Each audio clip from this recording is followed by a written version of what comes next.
Welcome to the Elk Season Podcast. We are your hosts, Harold and David Chambers.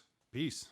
And our expertise in hunting elk is unparalleled. Unparalleled. I couldn't agree more because it's its own unique constellation of experience. So in a way, you're going to hear something that I just fell off the... Born and raised in Montana. And we've hunted elk in Montana, and once upon a time, you hunted elk in Montana. I did not. You were with me, though. I was with you. I guess if hunting by definition is the pursuit of animals, then sure. Yeah. Harvesting, I didn't have the tag for, but you did. But I was with you. Yeah, but there were only brow tine bulls were allowed in that area, and there was 2 spikes in that herd. Yeah, and we were glassing them. Yeah, those spikes looked like they were 8 feet long. We were sure there's some brow tines. And we're talking what, 1994. Oh yeah, barely any resources. Borrowed a vehicle to get to that spot. Oh, we got some funny stories. And we were freezing with cotton gloves and jeans. Yeah. Yeah. And that was the next day. That was after we hiked up to the top of the pass. Yeah. Anyways, that's a good story, but a story for another time. I have a list today. I'm all prepared. Here we go. So an update. Okay, update on? An update. I lost 3 more pounds this week. Congrats. I am down to 242 pounds. I've upped my gym time from 5 hours a week. Last week I got up to 8. This week I'm at 12. Okay. I spent 4 hours in the gym just yesterday. Wow. On this new programming that I'm doing to compete in CrossFit. And I'm hurting. I'm sore everywhere. It sounds like a lot of work. It's magical. I love it. Yeah, I finished with 10 rope climbs yesterday. Wow. After 4 hours in the gym. Oh, I was just beat up. But here's what I want to do. Here, I want to tell you everything we're going to tell you, and then we'll tell you it. So we're going to talk about Destination Elk. Okay? Great podcast. It's actually a show. I'm sorry. Vlogcast. A video vlogcast. I'm just inventing a new word for the genre. It's a good show. Yeah, it's a great show. It's a good show. And I've always liked it, and I really like the format that they have now. There's a couple things. You know what? Let me get through my list, okay? Stop. We'll come back to that. Scouting reports. Scouting. I want to create a scouting report for somebody listening to this podcast. Okay. For this season. Okay. And I want to talk about it. I'll tell you all about it. The Western Hunting Expo was this weekend in Salt Lake City. Did you know that? I had no idea it even existed because I knew it was coming. I knew it was coming, but I keep seeing TikToks of hunters that I follow at the Western Hunting Expo in Salt Lake City. And honestly, we should be there. We should probably go there next year. Next year. It's on the list. Stories from out west. I read a lot of books, and one of my favorite subjects is the West. It's where I live. It's a good genre. It's the history, and there's so much about it, and I want it to be a series in the Elk Season Podcast. Okay. So I have a story from out west, and it being Valentine's Day. Okay. I want to share the most epic love story I've ever read anywhere. I know I've told it to you before. And it's not Romeo and Juliet. No, that's crap. I'm talking real life. I'm talking a love story that spans for decades. Okay. And caused wars. That kind of love story. Out west. Yeah. Interesting. Okay. Yeah. Okay. I know I've told you about it before. Also, I can talk about the 1994 Dodge Ram. I don't know if we'll get around to that. And bringing up a Ram has nothing to do with today's Super Bowl? No. Just making sure we... No, but the new Dodge Ram, they're introducing a new electric model. Okay. So that this completes the circle. All right. After Tesla comes out, now the other Chevy, Ford, and now Ram has an electric pickup. And then we're going to go into ecology and state regulation news, which will be the last finishing up. And we have the continuing story of wolves in the West, including California got involved this week. Okay. And continuing wolf stories in Colorado, and the grizzly bear story that revolves around elk season, and shed season, which is coming up really, really soon, and a lot of guys are really excited about it. And you should be. It's a great activity. That was what got me distracted from Elk 101 last week, is I had watched an episode, but here's some more videos we recommend that you may like, and then I forgot to get back to it. So last week I was like, oh, I have not been caught up, but this week I'm caught up. And I can use a drone to scout for sheds. Okay. Right? You see something and you're like, even on the phone scope, that could be a stick. Yeah. I could launch the drone and we could go take a really good look at it. Sure. And that's legal and fair, I think. That's unfair chase of antler. I'm going to be honest. The antler has no legs. And then the Swiftfox. Have you ever heard of a Swiftfox? They deliver messages, right? Oh, I can't wait to tell you about the Swiftfox. I've known about it for so many years, and I've loved the story. Anyways, so let's get started. So I gave you the update. Everything I do at the gym is about elk season, right? I like to compete because when you get into a competitive atmosphere, and I don't win, I am not a winner. I am not gonna podium, right? I'm turning 50 this year. They have a special category for old guys called Masters. Yeah. Oh, excellent. And I'm grateful that they do. And I've signed up for 2 competitions already. One starts in 2 weeks, and one's out in Caldwell on April 30th. So if everyone wants to come out, I'll give you some more information on the podcast, on the future podcast, as we get closer to that competition. But it's all about elk season. It's all about being fit enough to handle life in the Rockies. The rigors of climbing up and down mountains. I often worry about, the weight of the animal that I might harvest someday to carry off. But ultimately, you're thinking about an end goal before you're thinking about the means to get to that end goal, because physical fitness really is paramount to this outdoor sport. And if I've lost 35 pounds already, and it's been a little bit more than that, that's 35 pounds of Twinkies I can carry. That's 35 more pounds of no elk to bring back. Watching these guys in Elk 101, not that we're there yet, but just seeing some of the terrain they're going over, and I'm just like, oh, been there in different places, different ways, and it's just like, oh, the rock, the shale. And I'll be honest with you, a couple of those guys are husky, not as husky as us. No, I'm Husky's a good term. Don't worry. I saw a great TikTok this week. If you do anything with wood, you wear flannel, and you have a beard, your wife has to call you lumber snack. Okay. It's Valentine's. That's not even a good dad joke. I need to go find my flannel. Let's talk about Destination Elk. Let's talk about Destination Elk, because I'm all caught up. There was a new episode. It's on Wednesday, apparently. Yeah, you'd said when it was coming Monday, out, and I was like waiting all day Monday, and then I was up to every morning when I wake up, like at 6 o'clock, my first cup of coffee. I'm like, is it here yet? Is it on YouTube? I was like, that Harold is full of crap, but I can get caught up at least. Yeah, so it came out on Wednesday, and it was a full hour. Yeah, and it was like good. What, 46 minutes or something like that. Yeah.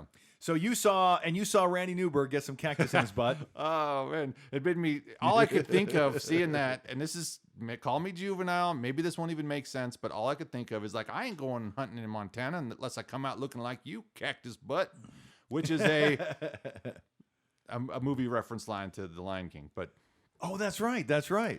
Actually, that happened to me. One of the years you couldn't come with me to Arizona to not find gold. Another buddy of mine, I dragged him along. They only last for one adventure, really. When I get he's my brother, so he's always there. But typically, but I have brought some guys. Oh, Jared's been on multiple adventures. Yeah. He's down. Yeah, but he fell into a cactus. Oh, and I mean, those spines are tiny, and they are aggravating. You get them in your butt, and your underwear rubs against it, and it is, and the cameraman said, I was picking cactus out of Randy Newberg's butt. That's what you do. Yeah. That's what you do. And this guy had his shirt off and had his pants down, and he had fallen, and he couldn't reach it. There was all these cactus.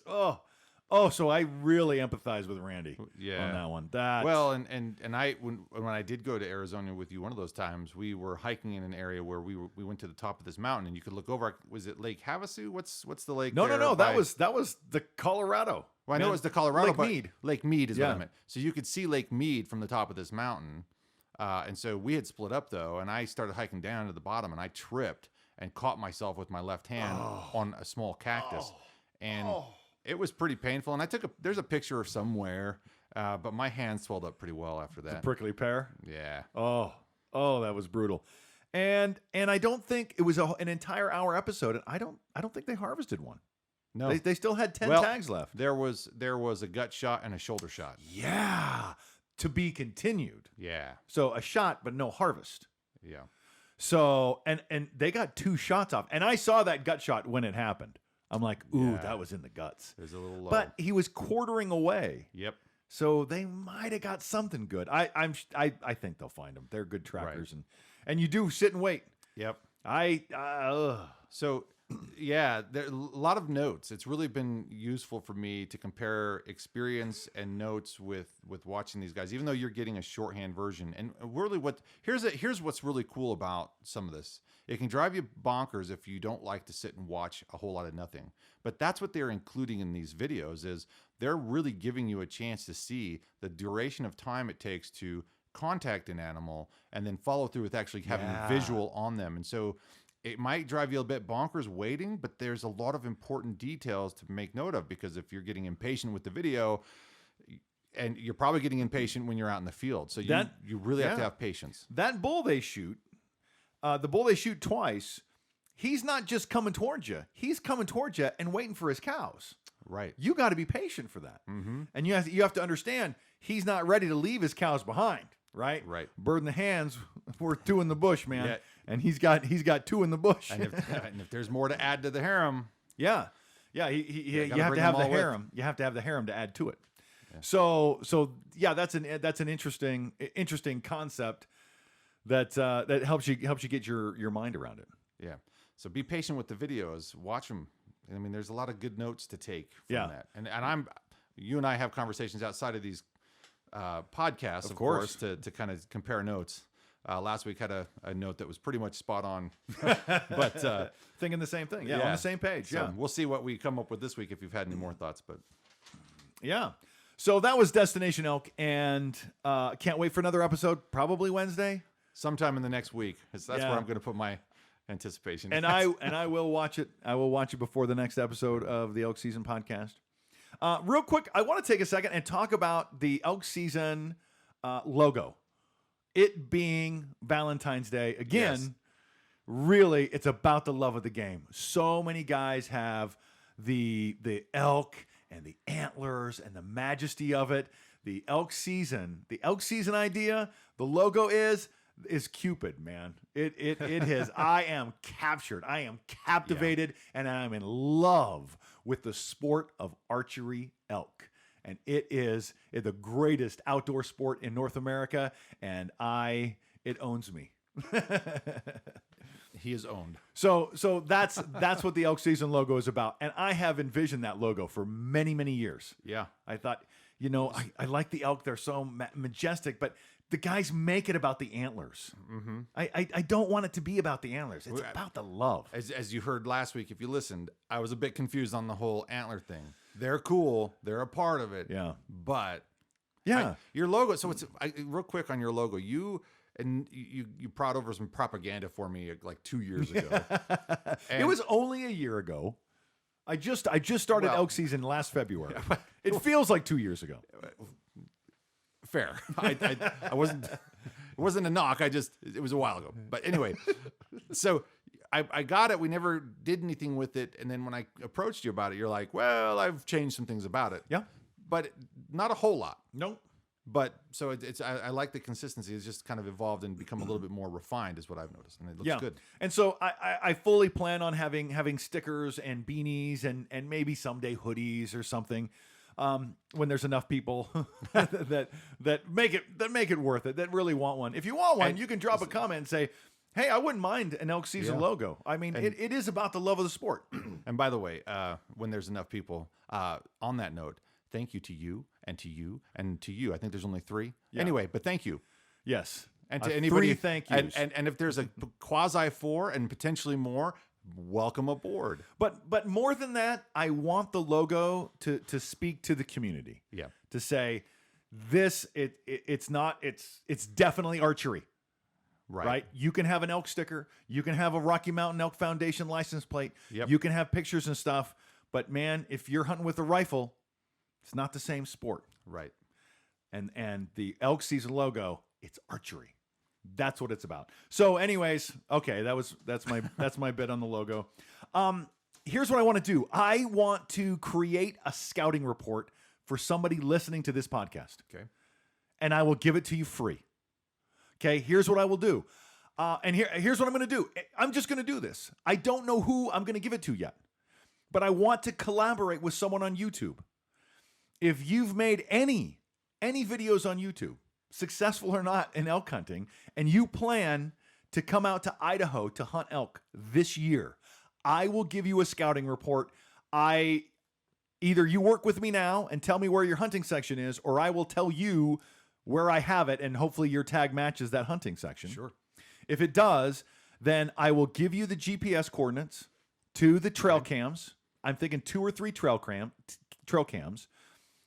Most of the scouting report will be on YouTube, but the only person to have the lat and long of the GPS or of the trail cams will be for the scouting report, and then to collaborate with whoever does the hunt to say, give me or publish the video from your hunt so I can share it with everybody else. Say, I created the scouting report. So part of this, you kind of have to live far away. I'm hoping east of the Mississippi.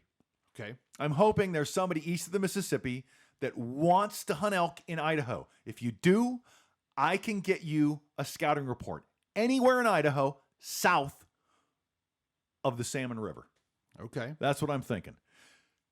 You know, a few a few circumstances may apply to that. Looking at a map can be deceiving. Idaho is a bit stretched from the north to the south. It's the only state to be surrounded by how many 6 borders? states and a country. Yeah, 6 states in a separate country or something like that. So yeah, a lot of borders. Northern Idaho has often been touted as being a little bit different than Southern Idaho, and so there is sort of a cutoff in terms of where we can reach.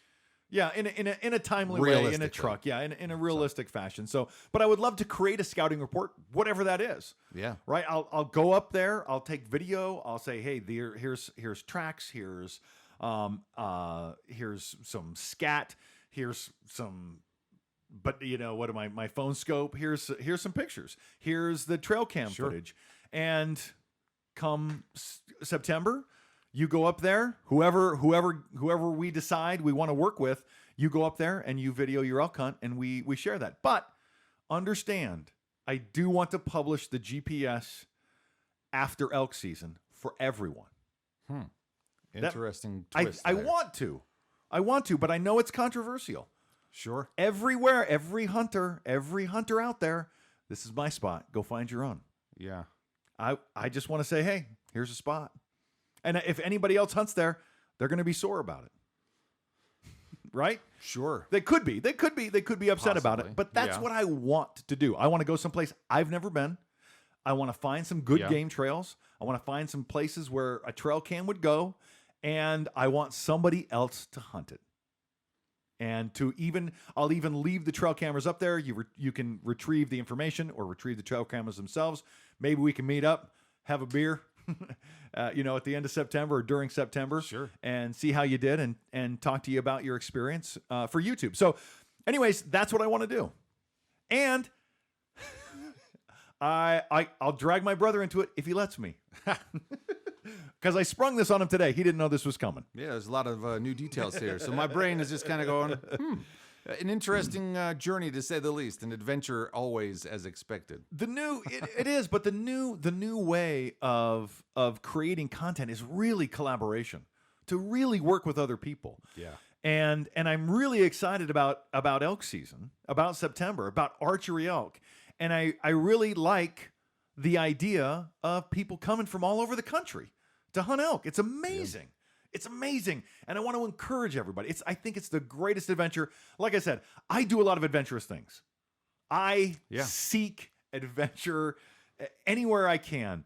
And so far, the greatest adventure I have ever found is archery elk. It is so fantastic. And I want to share it with everybody. But my brother gets mad if I share our spots with you. So I will pick a new spot, and I don't blame you. I don't blame you. Call me a traditionalist, I guess. I guess it's yes. that's very traditional. There's videos on TikTok of, hey kid, where'd you get that buck? Oh, you get down there about half a mile to a fence post, and you turn left and watch out the wiggle trees, and I don't know what he's talking about. Right? I don't know where he's hunting, and that's deliberate. No Tellum Creek is really the place, and maybe that's what we'll name it. I'm up No Tellum Creek until I tell him. So I would like to publish that information. I will also be making some more videos on TikTok on how to locate some good elk terrain via Google Earth. And so hopefully I can get that done in the next couple of weeks, and we can share it with you here on the podcast as well. Sure. So I have my method. Oh yeah, I do too. And because of where I've seen elk, where I've harvested elk, and I made this where I harvested my first elk. I made that decision based solely on Google Earth. I go, here's a road, here's a road, here's a ridge, here's a ridge, here's where people hike. Where's the center of that? Where's the furthest you would have to go from people? And literally, it couldn't have been 250 yards from where I dropped my pin to where I shot my elk. Yeah, that's great. My approach was a little bit different. Yeah. In that I was looking for certain terrain aspects, and so I scouted the area, and I was looking for evidence of elk. Found some interesting, compelling evidence of that elk population. And when I went there, at least early on, we've talked about it, the elk population, and then I brought you up there, and there was just elk everywhere. Yeah. It seemed like last few years, not so much, but. Anyway, yeah, and the rules have changed here in Idaho, so we we expect to see in the next few years an increase in the elk population. So that's my scouting report. The Western Hunting Expo, we kind of talked about it. Right. I would love to go. I would love to go next year. We'd have to look for it. Expos are fun. Yeah. Just been to many that are worth their weight. Some not so much. But this one, if it's in Salt Lake, I would bet that there's probably a few vendors worth your time. Oh, yeah. Out west. Yeah, and it's close enough. It's real accessible. It's only 3 hours away for us to drive. Right. So, I'm excited to go, and I wish we could have gone. I wish we could have gone this year. It's on the radar now. It is. And there could be some good connections to be made there. Absolutely. For elk season, because there's, anybody who's anybody, archery elk. Well, and by that time, there'll be a year, 52 episodes plus behind us. Hopefully, we're on episode 7. Yeah, we can get a few interviews and a few tidbits of people in the elk world. Yeah. That people want to hear from, because there's some really great characters. I talk a lot about Destination Elk and Elk 101. They're just the most prominent, but there's a lot of guys. There's a lot of guys out there. I was talking to you about Elk Shape. Okay. Well, I wasn't. I tried to, but I got distracted. Possibly. There's a character on YouTube called Elk Shape, and he's a CrossFitter, or he spends time in the gym doing Olympic lifting and in a CrossFit style gym. I don't know if it's CrossFit, but it's evident to him. It's evident to me that fitness is a really big part of elk season, of his elk season, and he does really good filming himself, and he goes out alone. So I really like that. Okay, so now, if we can transition. Wait, how's that guitar riff go? Oh, yeah, we're transitioning. I'll throw that in there. There you go. Out West stories. Out West. So because it's Valentine's Day, I like telling the story. It's the most epic love story I've ever read in my life. And it just so happened to happen out West. And it spanned decades, and it started wars. And it's the story of Crazy Horse. You remember I told you the story before. Sorry, this will continue to warm up some of the neurons in my brain as you tell the story. I've heard it, I'm sure. So Crazy Horse, and there's a couple connections to elk in this story. And the first one is, something you need to know about Crazy Horse was he was blonde. Now, there are no photographs of Crazy Horse. Huh. There's no known, photograph. Okay. But people describe him that, how your hair would bleach in the summertime? Yeah. They would say that Crazy Horse's hair would be as blonde as an elk's rump. That's pretty white. Yeah. That's pretty white. And it just so happened that his mother was captive when she conceived, but she escaped and she gave birth in another lodge. And according to the culture, from what I remember from the books, because I've read 2 biographies of Crazy Horse, the stories from the book were whoever's lodge you're born into, that's your father. Okay. That's your father. And so that's one biography. Another one was when Crazy Horse was little, when Native Americans were small, they practiced with bows. I've talked to you before about Tiger Woods being on Johnny Carson when he's 5 years old. Okay, golfing on Johnny Carson when he's 5 years old. You got to start kids young. And these kids started. I know I told you the story about these kids would play games. They get bows and arrows as kids, and they practice. And they have a game where they roll a hoop through the sage, and they had to shoot arrows through the hoop, and that gets boring. And so they as they walk through the grass, they practice shooting grasshoppers out of the air. That's according to this biography. Wow. That's how good they are. And I don't know if I've shown you some arrow sniper stuff, but. He'll take he has it's a recurve, okay, but he'll take his wedding ring or a wedding ring and he'll put it on the end of his recurve. He'll throw it up in the air and he'll shoot through it. Okay, so it's possible. And if you practice that much, if you are that intimately connected with your weapon, you're dangerous. Yeah, you're dangerous. Absolutely. And so Crazy Horse, his name wasn't Crazy Horse. His dad had to give him that name. His dad was Crazy Horse. But in the custom of the Native Americans, when you give somebody your name, you relinquish it to them. You are no longer Crazy Horse. And his son performed so well in a certain battle that his dad, who was like a medicine man, he wasn't a warrior. He was more of a spiritual leader. Okay. But he came down and he says, what my son has done is so incredible. I relinquish the name Crazy Horse and I give it to my son. So now he's Crazy Horse. But Crazy Horse was in love with a woman in the tribe. Her name was Black Buffalo Woman. And they were, when they're growing up, because this is a love story, right? Yeah. When they're growing up, everybody knows Crazy Horse and Black Buffalo Woman. You know, that's a match made in heaven. You can tell. And so as they're going through their rites of passage and their transition into adulthood, they go out on certain battles, they go on certain conquests to go out and do some things. And they were going to go out and do some raids or do some things. And another member of the tribe, his name is No Water Runs Him. No Water Runs Him says, I have a toothache today. And everybody knew that you have a toothache. That's bad medicine. You cannot come with us. You stay behind. Okay. We'll go out on the trail. So they go out on the trail and they come back. No Water Runs Him has made an offer to Black Buffalo Woman's dad, and he's accepted that offer. And Crazy Horse comes back, and it's over. There's nothing. And he's devastated by it. He's so devastated. So he goes on walkabout. And when they go, I say walkabout. I'm not sure what you call it. They go on a spiritual look, and they starve themselves. They deprive themselves of sleep, and they induce visions. And the visions that were induced to Crazy Horse by his elevated emotional state, yes, were to make war. Wow. And to take nothing. Now, this is a big deal. When the Native Americans, conquered someone, they took everything. They took whatever they wanted. That's part of it. This was yours. Now it's mine. But he was told in this vision to take nothing for himself.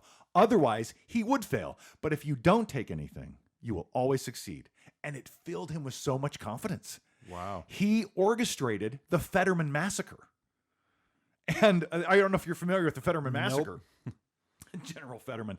Yeah. So what you do is you take a couple of braves and you get them out there in front of the cavalry. They go on and they would have the fort, and the cavalry would support hunters and people out getting wood so you can stay warm, and Yeah. the cavalry would sort of support them. And if you would put a couple of braves out there as bait, then the cavalry would be like, oh, we can get them, right? And they would chase them down. And so they would see these braves, and the braves would ride for a little while, and then they would get off their horses, like their horses were too tired to carry them, and start running. And it would just fill the cavalry with confidence, and they would sucker them into this canyon. And where there's braves waiting on both sides of the canyon. Now, it's so important, it was so important culturally to be the first person to strike, that the first time they tried this, it didn't work because everybody wanted to be first, and they didn't wait for Crazy Horse's signal. The next time it happened, it was so cold. Nobody wanted to get up and shoot their bow until it was too easy. Wow. And the arrows were like grasshoppers, and everybody died. Wow. It was bad. They pulled them into a draw. And it was the second time they fell for the trick. It's the second time they fell for it. And they just devastated everybody. Life goes on. Things in the West were really rough. And there's very, very specific individuals that were in this transitional period between we hunted buffalo to we live on reservations. And Crazy Horse is one of these, if not the most, the most known individual that spanned from this, well, we used to hunt buffalo, and now we have to live on reservations and beg for food, which is a lot to go through in a single generation. Yeah, absolutely. But he gets married anyway to someone else. Meanwhile, Black Buffalo Woman and No Water Runs Him, they're married, and they have kids, and they're both still living. Crazy Horse gets married, has a daughter, loses them both to illness. Oof. He's got enough clout. I mean, he's Crazy Horse. He's got enough clout. He decides to steal Black Buffalo Woman from No Water Runs Him. Okay. And they run off together. Wow. No Water Runs Him, catches up with him, shoots him in the face with a gun. Ugh. And Crazy Horse survives. Wow. I didn't know that about Crazy Horse. Yeah. And he had this scar in his face. And remember, you will succeed unless you take something for yourself. Uh-oh. He took Something Black for Buffalo himself. Woman. Yeah. Yeah. He shouldn't have done it. And it cost him. It almost cost him his life. It should have cost him his life. But it didn't. It caused a lot of rife in the community because they still live in the same community. Yeah. So, so now, so that's a separate thing, and the wars are coming to an end, and everybody's giving up and going to the reservations, and Crazy Horse is one of them.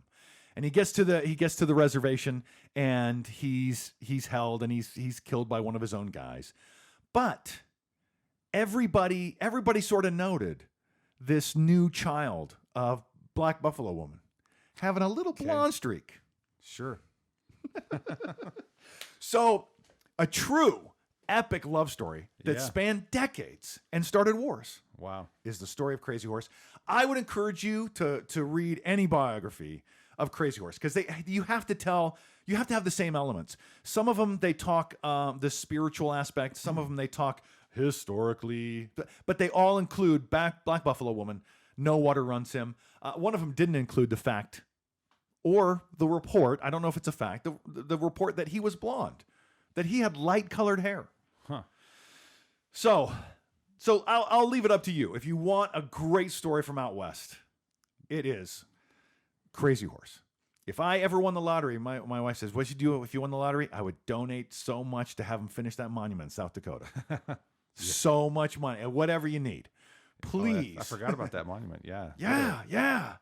The Mount Rushmore was named the grandfathers by the Native Americans.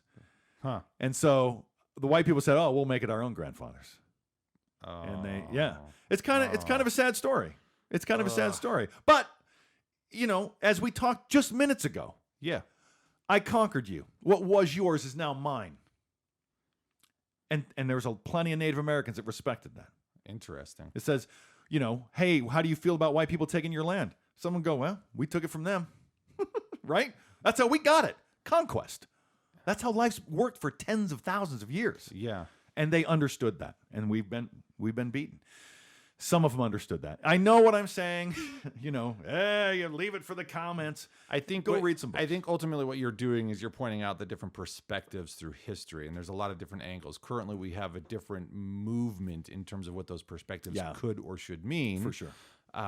But clearly, historically speaking, there were different approaches to it. And I have dear friends who are part of tribes. I've hunted buffalo with Native Americans.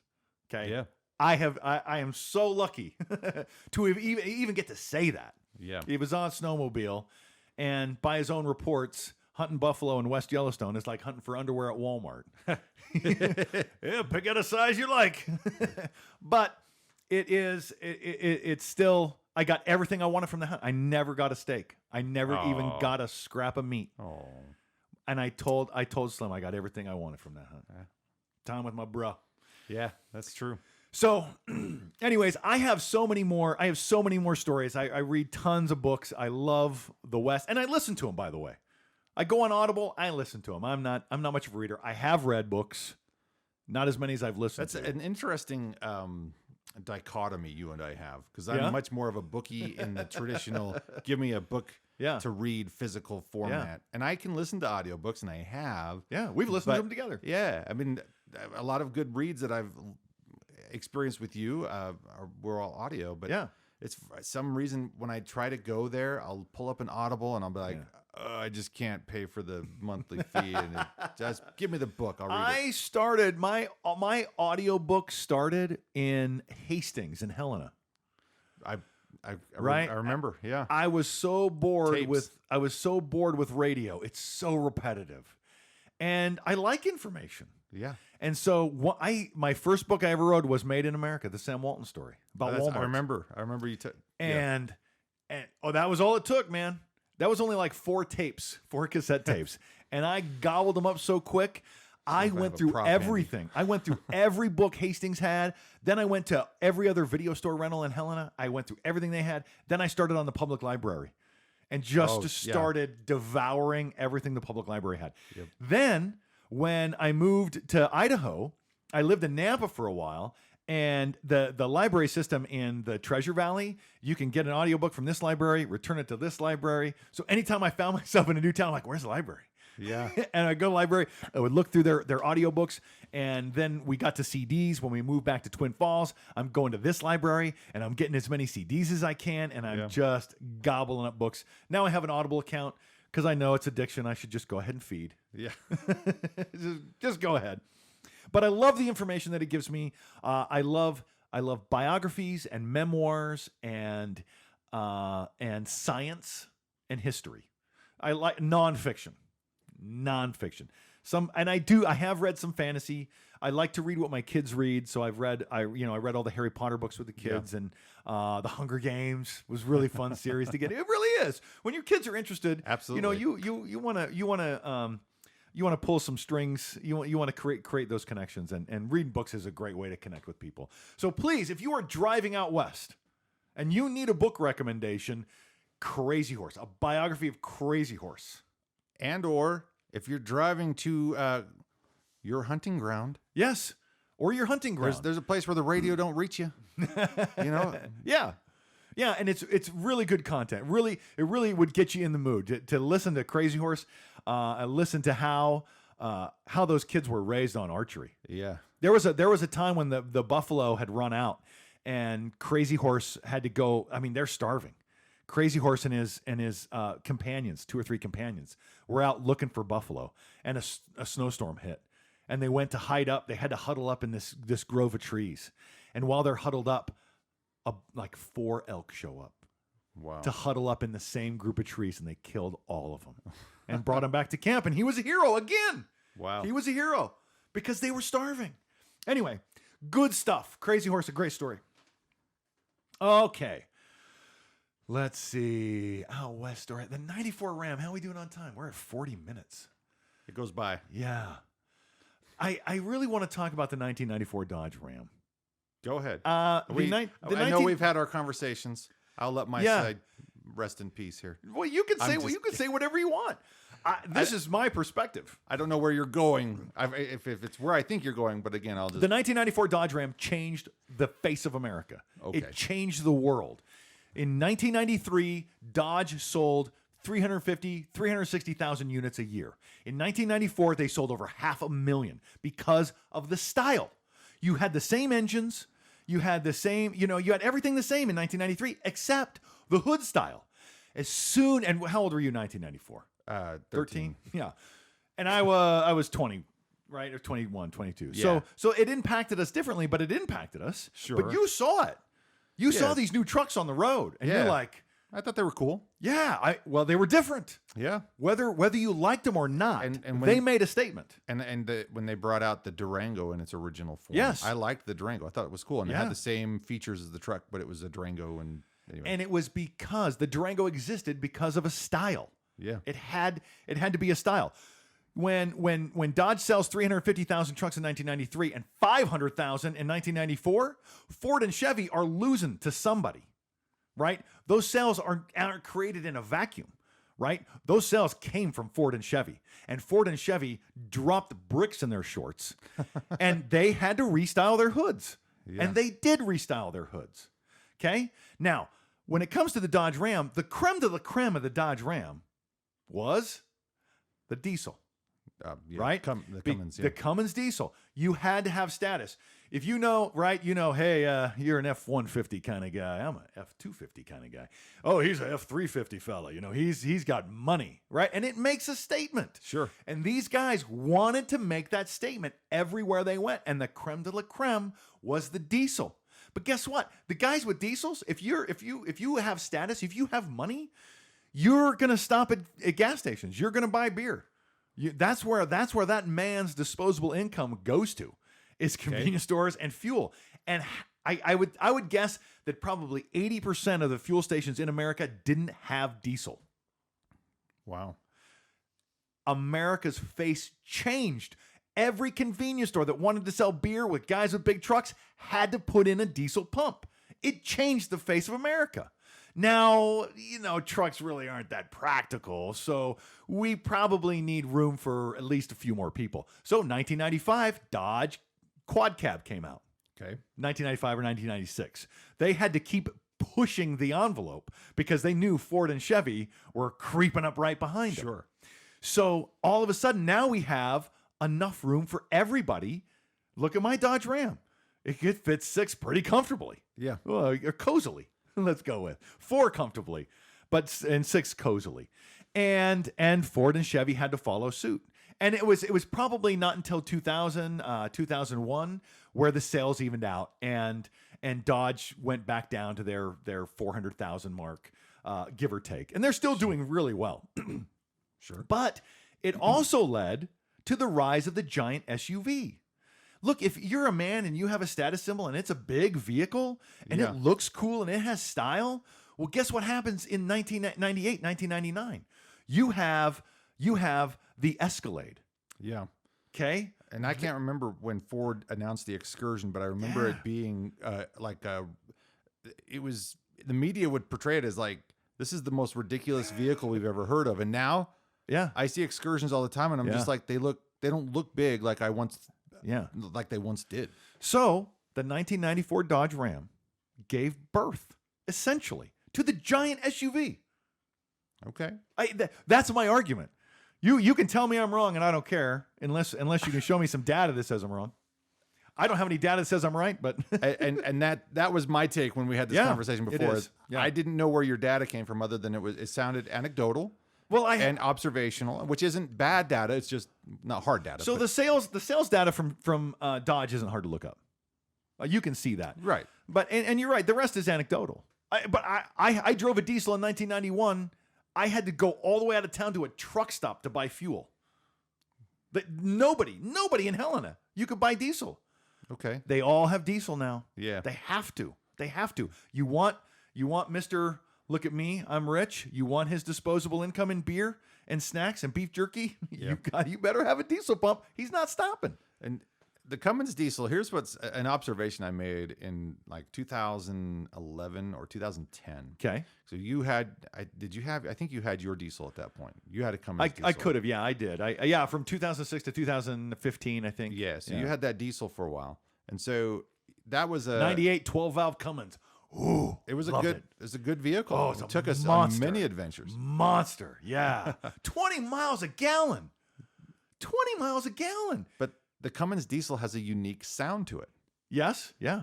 And I think it caught me off guard because you can hear a diesel and you know what a diesel sounds like. But the Cummins diesel just sounds different compared to diesels. And it really impressed upon me what they had done. And it's almost like it's like a genre of music. Yes. Their diesel sound is. It's its own genre. And I realized this where I worked in Pocatello at the time, a gentleman had an old, I don't know if it was an early 70s, one of the early models Cummins diesel pickup trucks. And it was a nice truck. They made them for years. And he rolls into where I was working and I go, that sounds like my brother's truck. Yeah. And it's a Cummins diesel, but it said there on, it's just the old school pickup, maybe 70. I think it was a 1970s pickup. Wow. But wow, it sounded identical to what you were driving, and I just go, oh my gosh, that's impressive that they would have something like. I mean, I know it seems kind of stupid that I'd be talking about the sound of a diesel versus another diesel, but that's just the Cummins diesel just has that sound. Okay, I'm almost done with this story. Okay, this is a really good ending. So the 1994 Dodge just changed the face of America and what the roads look like, in my expert automotive opinion. and now here we are, 25, almost 30 years later. Yeah, everybody in the trailer park has that pickup. Everybody, every dude. You drive through any trailer park and there's dozens of them. Okay, they're there. Okay. And the point is, it wasn't performance that got him that. It was the style. Okay. Because of the Cybertruck and its style. Yeah. It's already pushed Ford, Chevy, and Dodge to announce electric pickups. And in 25 years from now, everybody in the trailer park is going to have one. That's happening. But it's pushing the electric envelope, not the style envelope. Are you kidding me? Have you seen a Cybertruck? You don't think that's style? He stole that from the Honda Ridgeline. oh, dude. Sorry, I had to go there. Oh, I don't want this podcast to be violent, but it could become. How dare you? How dare you? I'm sorry. I think the Cybertruck is going to make its own statement, much as the Ridgeline does. Seeing one in person, being in one in person, I'll reserve judgment totally until that moment. But anyway. Yeah, well, we'll see. We'll see when the Cybertruck eventually ever does come out. It's going to make a statement on the road. Yeah, absolutely. I mean, much like the Honda Ridgeline. No, much like the Honda. I don't know that it would be fair to say. I mean, there are stylistic similarities, but big differences. But because you have a stainless steel body, it's more akin to the DeLorean. Like when you see a DeLorean on the road, you know what it is. Versus you'll know the difference between It's not. It's, I would say the Ridgeline. The Ridgeline looks a little bit more like the Avalanche. Yeah. So take that, Chevy Avalanche. You suck. That's ugly. I never liked the Chevy Avalanche. Neither did I. But it is an iteration. In fact, I knew somebody who got rid of their Durango, which I thought was a cool vehicle, and got into an Avalanche when they came out. And I go, why? Yeah. So, and I as everybody was pushing the envelope in the early 2000s to what's going to be next? Is it going to be the SUV? Is it going to be a truck? Is it going to be SUV? Is it going to be a truck? They tried to marry the two in the Avalanche. Yeah. Which was a failed hybrid. I mean, it's just they're coming out with they're doing the Avalanche thing. Oh no, what is it? The electric truck that Chevy announced is basically an Avalanche. Yeah. And I'm just like, because it has to have those lines for the drag coefficient of wind just to save to get distance on it. I was hoping Chevy would do something a little bit more tactful. Anyway, I love the story of the 1994 Dodge as I see it in my mind. That's how I see it in my mind. And I think in 25 years from now, electric pickups, because they will outperform. They will outperform all you boys out there rolling coal. And I'm not making fun. I roll coal plenty. I did when I had that truck. Yeah. When I felt like rolling some coal and burning, I know. When I see the guy, I go, what a douchebag. And I know people thought that about me, and that's okay. I kind of was when you roll coal. But all those guys rolling coal, now they're going to be burning rubber and doing stupid things in their electric pickups. And the aftermarket's going to be ridiculous. The amount of hacks people are going to get into the system and hack these electric components to push these motors beyond. And we're going to see a new level of ridiculousness when it comes to dudes and pickups. And nothing like driving down the road, having somebody hack into your car and take over the steering and drive you somewhere you don't want to go.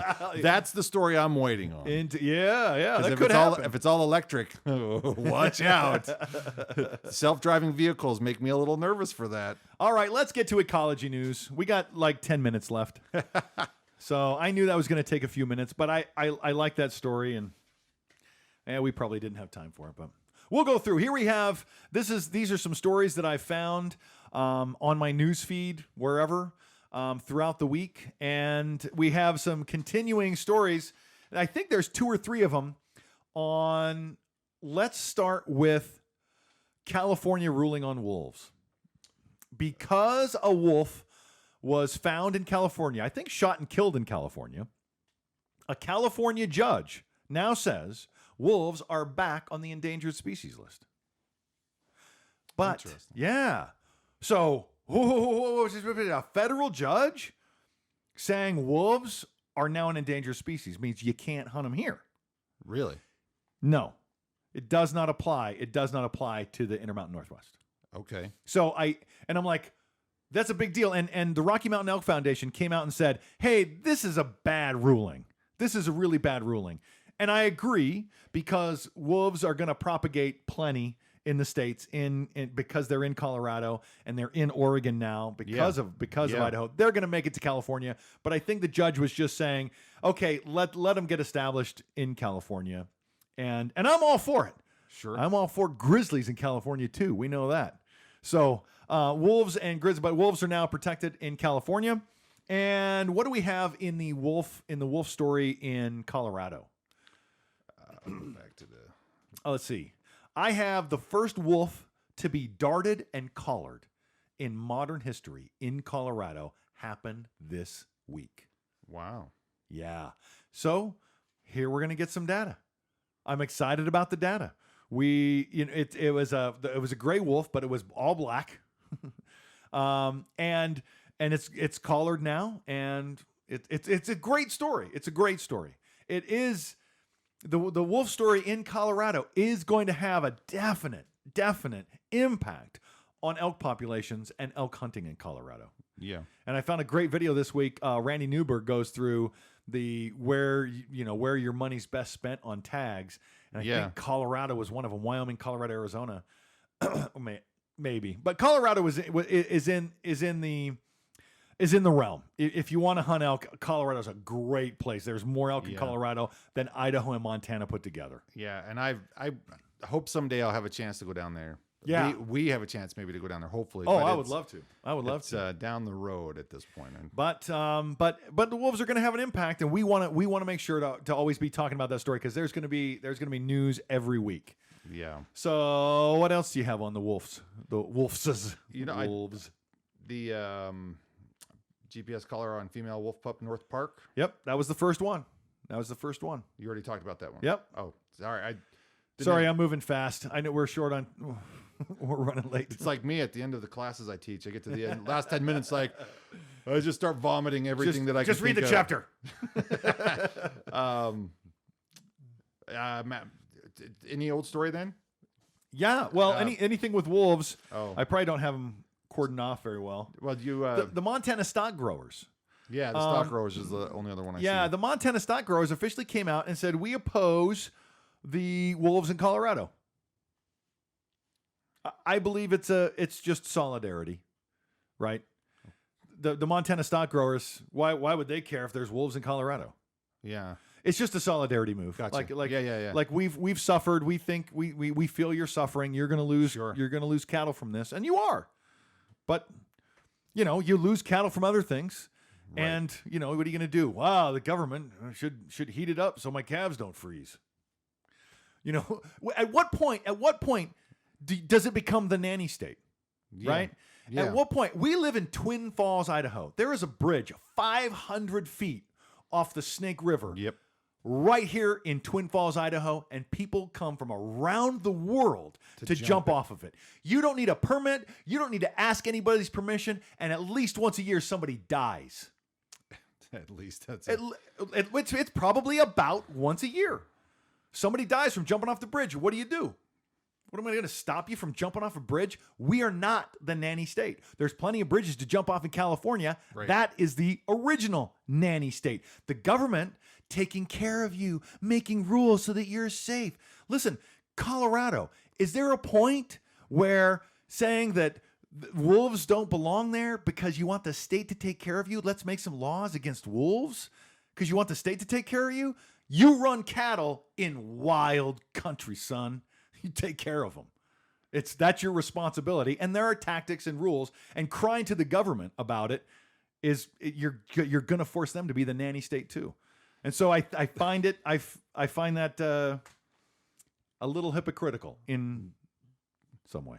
Yes. And I just, as I tend to do, I just tend to go, let's take a look at all sides and see what are the conversations that need to be had in terms of effective management of all aspects of it. So it's a matter of it's not about nannying other than more or less for me, how do we effectively manage all sides of it? Right. So the cattle versus the wolves, and how do we find fair reimbursement I don't know. Yes. Yeah. And there's been reimbursement programs in Montana for years, and I'm all for it. But we want healthy ecology and we want steak. Yeah. I mean, I do want both of those things. And so, if the wolf population, they cross a line and they kill something, hey, I'll give to that. I think if it's a problem that continues to be chronic for a rancher, then I think there is something to be said about the government maybe not doing enough for management. Because ultimately there's an overhead, and they're in wild country. And I think most ranchers would understand. They do. Appreciate it. They so do. It's a matter of, I just hope that as it moves forward, however it goes, that they're able to find some sort of respectable balance. Yeah, and there's a story in there of a volunteer helping a rancher who loves the wolves, who knows that they belong there. Yeah, who knows that they belong in the ecosystem. But says, I still want to protect my cattle. And so now there's a volunteer working with a rancher to help with wolf management. Yeah. And this is the kind of cooperation I really like to see. Yeah. This is what should be happening. A more symbiotic relationship with each other in the land. Yeah. And because I see people on TikTok and they try to be really divisive about it.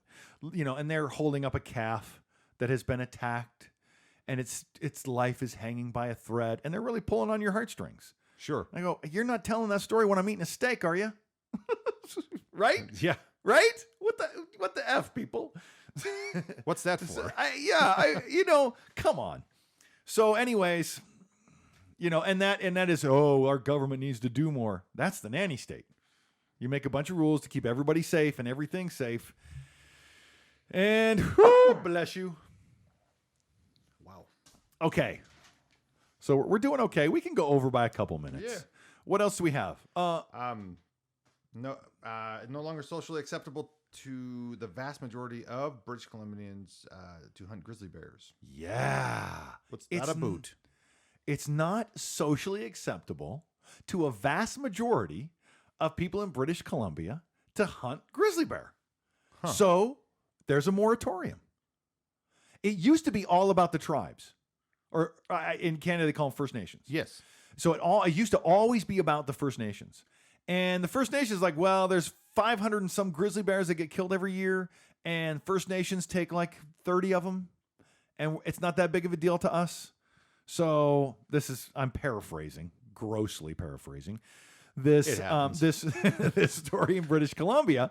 But it is a part of the story of grizzly bears coming back, and we're going to see what happens when 550 grizzly bears aren't killed every year, and people go out to do their Instagrams in British Columbia. We're going to see how that goes, And it's going to be a years-long experiment. Yeah. But it'll be interesting. I want to start talking about it now. This is just the first data point. Right. We're going to go through our own data here in the Intermountain Northwest. I believe that we will be able to hunt grizzly bears in my lifetime here in the Intermountain Northwest, Idaho, Montana, Wyoming. I believe that will happen. And when they first reintroduced the wolves, I said I think it's great. I'd like to hunt them. Everybody told me you'll never be able to hunt them. Never. They're never going to let you do it. How'd that work out for you? Well, I've seen wolves. I've never taken a shot at one, but people hunt them, and I like watching the videos. And there's some interesting tactics, and they're beautiful animals, and you know, they shut down some hunting of wolves outside the out in the Beartooth Range. Okay. Because so many wolves came out of Yellowstone. I think 20 out of 23 were killed, or 23 out of a single pack. But I think 1 in 5 wolves in Yellowstone have been killed this year. Oh, wow. So there enough of them ventured outside the park that 20% of the wolf population has been eliminated for Yellowstone Park. So this is an ongoing story. It's just a data point. Let's see how it rebounds. Let's see what happens. One of the things that happens when you kill a wolf is the mama wolf, alpha female, if you want to call her that, has an increased number of pups. So they got more fresh blood. Mm-hmm. That's just how biology works. Okay? Massive shed hunt, or massive match. I'm sorry, Eric Chesser. Yeah. Shed hunter finds massive matching set of. I hope I'm saying his name right. Eric Chesser. He's on TikTok, and he is a shed hunting guru. And when he talks about it, when he shows it, when he does it, you see in his face, he loves it. He is in love with it, and he found appropriapely like the biggest matching set of elk antlers. Is that picture there? I'm looking at this picture. It looks like he's standing between 2 trees that have grown out from the same. Yeah. Right. I mean, it's I don't know if that's going to translate well there, but I'll have it up there. I'll have it up there. I'll have it on YouTube. My goodness, man. Are those trees, or I'd have to see the whole frame to believe that those are antlers. I mean, I know they're antlers, but it just I believe crap. I believe him. You should see some of the TikToks. You should see some of the TikToks these shed hunters make. Eric Chesser among them. Their garage is floor to ceiling antlers. It is disgusting. You see when they disgusting in a very happy way. Right. You see it when they make videos, and you got how many strapped onto your back, and you're like, how are you standing? Yeah. So many antlers. Because when you find one, stick around. You're going to find more. You could find more close by. And these guys are really good at what they do. And I really want to get into the shed hunting game. I know we've done it. Yeah. There's a place that we know where to go to find some good mule deer sheds. Yeah, I think I know where to find some good elk sheds. Yeah. Way up on that ridge we were on this year when I almost stepped on that elk. Yeah. So I think there would be. I think there would be up on that ridge. But that's a lot of miles. That's some good exercise though. Get out practice. there. Good practice. Get your legs out there. Remember, you gotta be outside. Get outside and get hiking those hills, man. If you're close enough and you can shed hunt. I mean, I saw some guys running in the field today on a side-by-side with a heater on, and they pull up to a big whitetail shed. They just open the door, grab it, get back in their little side-by-side. Nice. That's not happening as much out west, son. No. So that's all about shed season. And Eric Chesser, man, when he finds antlers, he's excited about every one he finds. It's just, he's great character. I love watching him. And then the last story is the Swiftfox. Yes, the Swiftfox. I read a story. The Swiftfox is smaller than a regular fox, if you can imagine that. It's about the size of a house cat, and its tail is about the size of its body. Wow. So it almost looks like 2 cats chasing each other. And the article I read, it had been 30 years ago, was about the reintroduction of the Swiftfox in the Hamilton Valley, south of Missoula, Montana. And it was very successful. And they populated, and they were surprised to see how well they had done. And now they're reintroducing them. I don't know why they have to reintroduce them to eastern Montana. Huh. I don't know why the success. So there's something missing there. But have you ever heard of a Swiftfox? No. Right. No. Right. And so that the first time I heard about it was 25, 30 years ago. And then I asked people, hey, I read this article. Have you ever heard about a Swiftfox? You're making that up. There's no such thing. There is such thing, and they do exist. And I found a new article on the Swiftfox. I'll put it up, and you can Google it. So a Swiftfox is a thing. It's a small thing, probably hunted to extinction, thanks to the 22 long rifle. Probably, yeah. Which I bought one 10 year. Yeah, I bought my Ruger 1022. I bought 10 years ago. Yeah, and I've only shot it a couple of times. Like it's just been packed away. We need to go back out after rabbits and squirrels. And I know it's not bow. It's not bow season. It's not a bow or an arrow. I think the 22s, and I think when we used to go out and shoot squirrels, we shot squirrels with SKS. We're kids. That's what we got. Let's go. But I think it's just good practice. I think it's just good practice to be outdoors, to understand what it takes to shoot and kill something, and to practice it, to know what a lethal shot is. We have done it with our bows before. Oh yeah. I don't have a confirmed kill, but I got confirmed fur on one of my arrows from a rabbit. Yeah. I don't know where it went, but go out in the desert, you kick them up, or you have to catch them sitting. Yeah, which is really tough with a 22, with that 1022. It's more of a fun sport, right? And less of a difficult sport, right? So, anyways, that's what we're out there for, to have fun. All right, that's the Elk Season Podcast. Thanks so much for listening. I know it was a lot of stuff. Was that too much? It's just what it is, man. We just follow is the Dodge Ram too much? Does that not fall in the realm of elk season? It falls somewhere, and that's the important thing. When it comes to pickup trucks and elk, I mean, you gotta have a vehicle. Am I a hypocrite for saying that you have friends come in and pick up your elk on horses, but I use a truck? Right? We'll let you decide. It's a fair point. It's a fair point. Anyway, that's the Elk Season Podcast. Thanks everybody so for tuning in. For whatever it's worth. Thank you for being here. If you made it this far, wow. Have a good week. Be well. Stay awesome.